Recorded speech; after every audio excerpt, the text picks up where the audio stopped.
Welcome to Home Service Happy Hour, brought to you by Service Monster.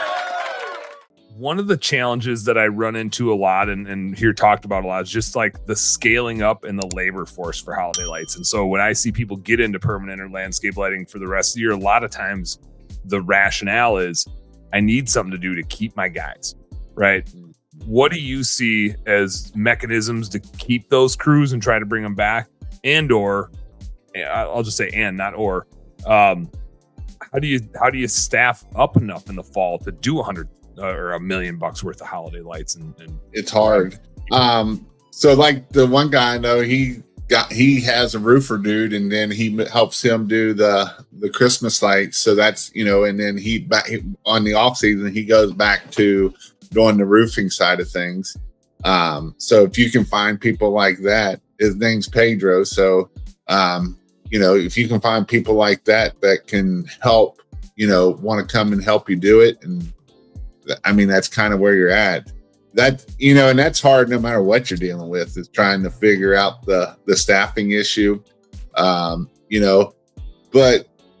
if you work it, you can find people. It's just a matter of, you got to be, it's kind of like, as your buddy says, you got to, like you do marketing, you got to do it with hiring. You just got to always be doing it, looking for the right people. You're talking about the ABCs, always be recruiting. Always be recruiting. You got to, because otherwise, and last year he called me. He's like, "Man, my guy quit. He was stealing on me." And I was like, and he's like, "I don't know what I'm going to do." He's scared to death of roofs. And so I'm like, well, it looks like you need to go put your ad out on Facebook and on Craigslist. So this was Saturday night. By Monday, he's like, "I found the person." I'm like, see how easy that was? You just got to go out there and do it. I'm scared of it. Just scared of the unknown. I know when Sean at Hired Lead Chill talks a lot about a lot of people use them just for staffing up for holiday lights. And one of the I don't want to like give away all the secrets, but one of the big things, and this almost works in every market, is Craigslist, which we don't recruit from most of the rest of the year, but Craigslist gigs. And he posts it as a gig, and he'll post it as like a, hey, do this gig for a couple months and make 10 grand. Right.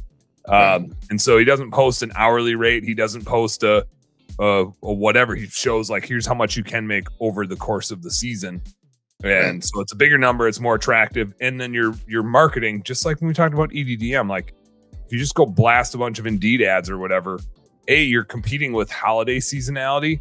This is a tough time of year to recruit. Just in general, it's a tough time of year to recruit because people don't like to switch jobs going into the holidays. And so you really are looking for people that are in between jobs and literally looking for a gig. And so Craigslist gigs actually works really well because that's where people looking for a gig go to look for stuff, is on the gigs page. So he's had a lot of luck doing that. Hey, Home Service Heroes, thank you guys so much for tuning into our Home Service Happy Hour content today. I sure hope you learned a little something, and I sure as heck hope that it was entertaining. If you did find it fun and entertaining, make sure you like and subscribe to the channel for more cool, fun, entertaining business content. And speaking of which, stay tuned. There's a little more here and a little more right here. Check it out.